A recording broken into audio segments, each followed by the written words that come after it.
27 सितंबर 2024 में New York city में होने वाली यूनाइटेड नेशन की जनरल असेंबली में जब Israeli president Benjamin Netanyahu speech के लिए स्टेज पर आते हैं तो बहुत सारे डिप्लोमेट्स नेतन्याहू के आते ही एहतजाजन हाल से वॉकआउट कर जाते हैं। इस प्रोटेस्ट की वजह एक है और वो है गाजा इसराइल वॉर। लेकिन यहाँ सवाल ये है कि इससे इसराइल को कुछ फर्क पड़ा।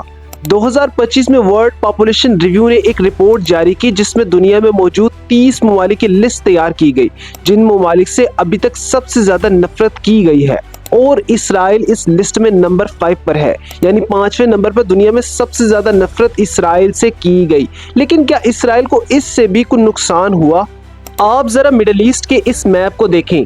जब तक कि आप इसे जूम करके ना देखें आपको इसराइल की लोकेशन तक नजर नहीं आएगी। इसके चारों तरफ इस्लामी ममालिक मौजूद है। ऐसा भी नहीं है कि ये इस्लामी ममालिक इंतहाई कमजोर है, हरगिज नहीं। इनमें से कुछ मिलिट्री फोर्स के लिहाज से मजबूत है तो कुछ अपनी इकोनॉमी के लिहाज से काफी स्टेबल है। अगर इसराइल की पॉपुलेशन की बात की जाए तो इसकी तादाद महज 7.2 मिलियन अफराद है, जो कि जमीन पर बसने वाले 8 बिलियन अफराद का सिर्फ और सिर्फ 0.2% है। ये आबादी के लिहाज से दुनिया में 98 नंबर पर रैंक करता है। जबकि अगर मिडिल ईस्ट में सिर्फ और सिर्फ मुस्लिम पॉपुलेशन को काउंट किया जाए तो ये करीबन 317 मिलियन अफराद बनते हैं। आप यहाँ बखूबी अंदाजा लगा सकते हैं कि कहाँ 7.2 मिलियन और कहाँ 317 मिलियन, इन दोनों के दरमियान कोई मुकाबला नहीं। लेकिन अभी तक इसराइल अपने गिर्द मौजूद तमाम हमसाया ममालिक से एक एक जंग लड़ चुका है। दरअसल इसकी शुरुआत 1948 में होती है जब इसराइल खुद को एक इंडिपेंडेंट स्टेट डिक्लेयर करता है और यूनाइटेड नेशन से फलस्तीन को डिवाइड करने की बात की जाती है। इस पर मिस्र, इराक, जॉर्डन, लिबनान और शाम समेत 5 ममालिक मिलकर इसराइल पर हमला कर देते हैं। लेकिन इस जंग का नतीजा इसराइल के हक में और 5 ममालिक के खिलाफ निकलता है। इससे इसराइल अभी की गाजा की पट्टी को छोड़कर फलस्तीन के एक बड़े हिस्से को अपने कब्जे में ले लेता है। 1956 में मिस्र की जानिब से स्विस कैनाल को नेशनलाइज किया गया, जिसमें फ्रांस, बर्तानिया और इसराइल मिलकर मिस्र पर हमला कर देते हैं। लेकिन इंटरनेशनल प्रेशर होने की वजह से उन्हें पीछे हटना पड़ता है। 1967 में इसराइली एयरफोर्स अरब ममालिक की जानिब से शुरू होने वाली किसी भी तरह की जंग के खौफ से पहले ही मुतहर्रिक होकर शाम और मिस्र की एयरफोर्स को बिल्कुल मलियामेट कर देती है। मिस्र और शाम एक दफा फिर से 1973 में इसराइल पर हमला करते हैं, लेकिन उन्हें नाकामी का सामना करना पड़ता है और बिला आखिर 1979 में आखिर 30 साल बाद इसराइल और दोनों ममालिक के दरमियान बाज़ाब्ता तौर पर सुलह हो जाती है। 1982 में इसराइली फोर्सेस की जानिब से फलस्तीन लिबरेशन ऑर्गेनाइजेशन को उनके अड्डों से बेदखल करने के लिए एक बड़ा हमला किया और बाद में 3 साल बाद इस ऑपरेशन का इख्तिताम हुआ और आखिर इसराइल लिबनान से निकल गया। 2006 में हिजबुल्लाह के खिलाफ एक ऑपरेशन किया गया और अभी अक्टूबर 2023 को हमास के खिलाफ ऑपरेशन जारी है। इसके आगे की सूरत हाल आपके सामने है। इस सारे पसे मंजर से आपको बताना ये था कि इसराइल के पास ऐसी कौन सी टेक्नोलॉजी है जो वो इतने बड़े और सेंसिटिव सोशल क्राइसिस होने के बावजूद भी बजाय डाउन आने के मुसलसल ग्रो करता जा रहा है। इसराइल को अभी वजूद में आए थोड़ा ही वक्त हुआ था कि उसे अपने गिर्द मौजूद 5 इस्लामी ममालिक से एक साथ जंग लड़ना पड़ी, और हैरान कुन बात यह है कि इसराइल ना सिर्फ इस जंग को जीत लेता है बल्कि मुस्लिम ममालिक को ऐसी इबरतनाक शिकस्त भी देता है जो कि आज तक वो नहीं भूल सके। 2023 में आगाज होता है गाजा फलस्तीन वार का। हाल ही में बैंक ऑफ इसराइल की जानिब से जंग के दौरान यानी 2023 से 2025 तक इन 2 सालों के दौरान जंगी अखराजात का अंदाजा लगाया गया जो कि 55.6 बिलियन US डॉलर के करीब बनते हैं। याद रहे इसमें अमेरिका से मिलने वाली 3.8 बिलियन US डॉलर की मिलिट्री एड शामिल नहीं है। इसके नतीजे में इसराइली इंपोर्ट में 42% जबकि एक्सपोर्ट में 18% की कमी वाकया हुई है। मजीद दुनिया भर में भी इसराइल के खिलाफ भरपूर बाइकॉट भी जारी है। दोस्तों, मेरा सवाल अभी भी अपनी जगह पर ज्यों का त्यों खड़ा है। क्या इसराइल को इससे कुछ फर्क पड़ा? जंग हमेशा तबाही लाती है, सिवाय कुछ एक्सेप्शनल केसेस को छोड़कर, जैसे कि वर्ल्ड वार 1 और वर्ल्ड वार 2 के बाद तमाम ममालिक बदतरीन मुआशी बहरान से गुजर रहे थे।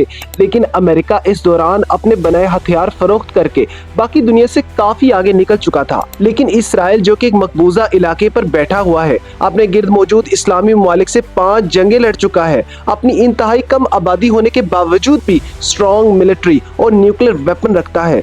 तो आखिर वो क्या स्ट्रेटजी है जो इसराइल को इतना ताकतवर बनाती है? इसमें एक चीज नोट करने वाली ये है कि इसराइल के पास कोई भी खास नेचुरल रिसोर्स मौजूद नहीं है, बल्कि ये सारी की सारी डेवलपमेंट साइंस और टेक्नोलॉजी की वजह से ही मुमकिन बनी है। इसराइल में साइंस और टेक्नोलॉजी में तवज्जो का मुल्क को आगे ले जाने में एक अहम किरदार है। इसराइल साइंटिफिक एक्टिविटीज में दुनिया में चौथे नंबर पर है, यानी दुनिया में जितने भी साइंटिफिक आर्टिकल्स हर साल पब्लिश होते हैं, इनमें से इसराइल की परसेंटेज इसकी आबादी के लिहाज से 10 गुना ज्यादा है। इसराइल 1400 लाइफ साइंस कंपनीज का भी घर है, जिनमें से 300 pharmaceutical companies, 600 medical device companies, 468 digital health companies और 470 बायोटेक्नोलॉजी कंपनीज शामिल हैं। अमेरिका के बाद दुनिया में दूसरे नंबर पर सबसे ज्यादा स्टार्टअप कंपनीज का एजाज भी इसराइल के पास ही है। 2013 में करीबन 200 नई कंपनीज शुरू की गई, 2019 में 7000 एक्टिव स्टार्टअप शुरू हुए, 2021 में 79 इसराइली यूनिकॉर्न वजूद में आए। मैं आपको बताता चलूं, यूनिकॉर्न ऐसी कंपनी को बोलते हैं जो कि मल्टीपल बिजनेस ऑन करती हो। इसराइल करीबन 400 रिसर्च और डेवलपमेंट सेक्टर्स का भी घर है, जैसे कि गूगल, माइक्रोसॉफ्ट और इंटेल वगैरह। इसी वजह से इसराइल को सिलिकॉन वैली और इसके लोगों को स्टार्टअप नेशन बोला जाता है। इसराइल दुनिया भर में मिलिट्री इक्विपमेंट्स का भी एक बड़ा एक्सपोर्टर है। 2007 में इसराइल दुनिया की कुल पैदावार का 10% असला एक्सपोर्ट कर रहा था। इसराइल में डिफेंस इंडस्ट्री बहुत ही इंपॉर्टेंट है और मुल्क की आबादी का एक बड़ा हिस्सा इसी इंडस्ट्री से मुंसलिक है। ये ग्लोबल आर्म्स मार्केट में भी एक बड़ा प्लेयर है। 2012 तक इसराइल दुनिया में 11वां सबसे बड़ा आर्म्स एक्सपोर्टर बन चुका था।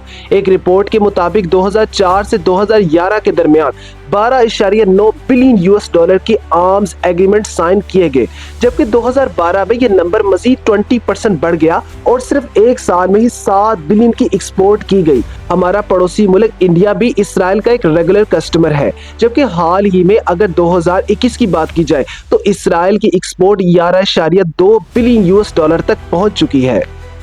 इससे आप बखूबी अंदाजा लगा सकते हैं कि क्यों अरब अभी तक इसराइल से कोई भी जंग नहीं जीत सके, क्योंकि इसराइल टेक्नोलॉजी से आगे बढ़ा, जबकि मुस्लिम दुनिया टूरिज्म और पेट्रोलियम से आमदन कमाती है। बिलाशुबा इससे आमदन तो कमाई जा सकती है, मगर स्टेबिलिटी नहीं। दूसरी सबसे बड़ी वजह जो इसराइल को इस कदर ताकतवर बनाती है, और वो ये है कि इसराइल अमेरिका का सबसे बड़ा इत्तेहादी है। दरअसल इसकी शुरुआत भी साल 1948 में इसराइल के वजूद में आने के फौरी बाद से ही होती है। 14 मई 1948 को अमेरिका की तरफ से सबसे पहले इसराइल को एक इंडिपेंडेंट स्टेट एक्सेप्ट किया जाता है। इसके बाद दोनों ममालिक के दरमियान ताल्लुकात मजीद मजबूत होते जाते हैं। अमेरिका ने इसराइल को इसके हमसाया ममालिक के दरमियान टेंशन से लेकर अरब ममालिक के दरमियान इसके अच्छे ताल्लुकात तक हर जगह पर इसराइल को पूरा सपोर्ट किया है। इसराइल अमेरिका से दुनिया में सबसे ज्यादा मिलिट्री एड लेने वाला मुल्क भी है। फरवरी 2022 तक अमेरिका ने इसराइल को 150 बिलियन US डॉलर की मिलिट्री एड दी। 1999 में अमेरिका में एक एग्रीमेंट साइन हुआ, जिसके मुताबिक अमेरिका 10 साल के लिए इसराइल को कम से कम 2.7 बिलियन US डॉलर की मिलिट्री एड देने का पाबंद होगा। 2009 में इसे 3 बिलियन तक बढ़ा दिया गया और बाद में 2019 में इसे मजीद बढ़ाकर हर साल के लिए 3.8 बिलियन US डॉलर तक कर दिया गया। 1972 में अमेरिका ने इसराइल के लिए लोन गारंटीज की मुद्दत को भी बढ़ा दिया, ताकि यहाँ पर आबाद होने वाले यहूदियों के लिए घर और दूसरी आराइशें मुहैया की जा सकें। मिलिट्री एड के अलावा अमेरिका इसराइल को मुकम्मल पॉलिटिकल सपोर्ट भी देता है। अक़वाम मुत्तहिदा की सिक्योरिटी काउंसिल में 1948 से लेकर अभी तक इसराइल के खिलाफ होने वाली किसी भी करारदाद में अमेरिका ने अभी तक 42 दफा अपना वीटो पावर इस्तेमाल किया है। 1991 से 2011 तक 15 वीटो पावर इसराइल के तहफ़्फ़ुज़ में सिर्फ इस्तेमाल किए गए हैं। 2021 में अमेरिका सिक्योरिटी काउंसिल का वाहिद रुकन था जिसने गोलान की पहाड़ियों को गैर मकबूजा और यहाँ इसराइल के कंट्रोल के हक में वोट दिया। अमेरिका ने फलस्तीन पर इस्राएली कब्जे को भी तस्लीम किया और आखिर यरूशलेम को इसराइल का कैपिटल मानने का एजाज भी अमेरिका के हक में ही आता है। दोस्तों, यहाँ पर जरूरत इस चीज की है कि हम लोग अपने अपने इनफरादी खुद साख्ता मसाइल से बाहर निकले, खुद को ख्यालों की दुनिया से बाहर निकाल कर देखें कि हम बाकी की दुनिया से कितना पीछे रह गए हैं, इससे पहले कि ये आग हमारे घर को भी आ पकड़े।